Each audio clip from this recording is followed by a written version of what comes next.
जब दुनिया न्यूज चैनलों के शोरगुल में उलझी थी, जब हेडलाइन सिर्फ टकराव और तनाव की बात कर रही थी, तब हिमालय की चुप्पी के पीछे कुछ और ही चल रहा था। भारत ने एक ऐसी रणनीति पर काम किया जो न सिर्फ छिपी रही, बल्कि दुश्मन के ख्वाबों में भी जगह नहीं बना पाई। पर सोचिए, अगर मैं कहूं कि असली ताकत मिसाइल या परेड नहीं, बल्कि एक सड़क थी।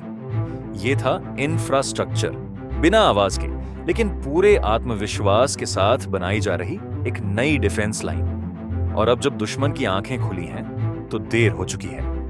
भारत ने जो निर्माण किया है वो केवल कंक्रीट और स्टील का ढांचा नहीं है। ये सोच है, एक ऐसी सोच जो कहती है कि लड़ाई सिर्फ हथियारों से नहीं, जमीन की पकड़ से भी जीती जाती है। बॉर्डर रोड्स ऑर्गेनाइजेशन, DRDO और सिविल इंजीनियरिंग की टीमें, इन सब ने मिलकर एक ऐसा नेटवर्क खड़ा किया है जो दुश्मन की नजरों से छिपा भी रहा और ताकत में सबसे आगे भी। सुरंगें जो बर्फीली चोटियों के नीचे से निकलती हैं, सड़कें जो ऊंचाई पर बसे गांवों को मुख्य धारा से जोड़ती हैं, और हेलीपैड्स जो हर हालात में सेना की मौजूदगी को सुनिश्चित करते हैं। यह सब किसी युद्ध के ऐलान से कम नहीं, लेकिन यह ऐलान बिना शोर के हुआ है।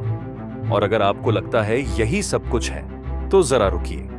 अब बात करते हैं उस सुरंग की जिसने भारत की रणनीति को नया रास्ता दिया, अटल टनल। रोहतांग के नीचे से गुजरती ये टनल न सिर्फ एक इंजीनियरिंग चमत्कार है, बल्कि एक रणनीतिक क्रांति भी है। पहले जहां सर्दियों में बर्फ हर हरकत को थमा देती थी, अब वहीं से सैनिक हर मौसम में आगे बढ़ सकते हैं। मनाली से लेह की दूरी सिर्फ भौगोलिक रूप से नहीं घटी, बल्कि अब यह रास्ता साल भर देश की ताकत सीधे LAC तक पहुंचा सकता है। और अगर आप सोच रहे हैं कि इससे बड़ा क्या हो सकता है, तो मिलिए दारबुक श्योक TBO रोड से। यह सड़क भारत को सीधा दौलत बेग ओल्डी तक पहुंचाती है, वो इलाका जो कराकोरम पास के बिल्कुल पास है और चीन के लिए बेहद संवेदनशील। पहले जहां रसद और सैनिकों को पहुंचने में दिन लगते थे, अब टैंक और भारी हथियार चंद घंटों में वहां पहुंच सकते हैं। बीजिंग को अब इस गूंज की आवाज साफ सुनाई दे रही है। इसके बाद है जोजिला टनल, जो अब लद्दाख की सुरक्षा का स्थायी आधार बन गई है। पहले ये रास्ता मौसम का मोहताज था, लेकिन अब चाहे बारिश हो या बर्फ, सेना को लद्दाख में समर्थन भेजने में कोई रुकावट नहीं होगी। और अगर आपको लग रहा है कि ये सब पहली लाइन है, तो जान लीजिए भारत ने दूसरी लाइन भी तैयार की है, सेकेंड लाइन ऑफ डिफेंस। इसका मतलब ये नहीं कि पहले वाली लाइन कमजोर है, बल्कि ये है कि अगर पहली सड़क या रास्ता बंद हो जाए, तो भारत के पास एक और विकल्प होता है, तैयार, सक्षम और पूरी तरह से युद्ध के लिए योग्य।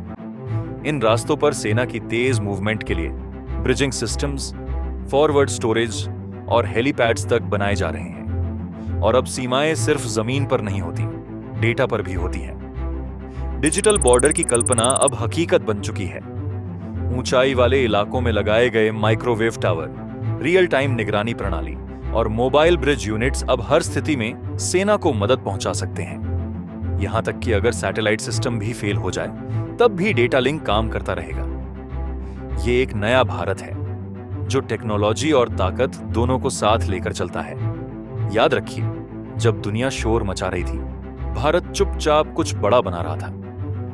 अगर आपको लगता है कि ये चुप्पी असली ताकत है, तो इस वीडियो को जरूर शेयर करें। नीचे कमेंट में बताइए, क्या आप मानते हैं कि इंफ्रास्ट्रक्चर भी एक हथियार हो सकता है? और ऐसे ही और कहानियों के लिए चैनल को सब्सक्राइब करना मत भूलिए, क्योंकि ये सिर्फ बॉर्डर की कहानी नहीं है, ये उस सोच की कहानी है जो कहती है तैयारी सबसे बड़ी सुरक्षा है।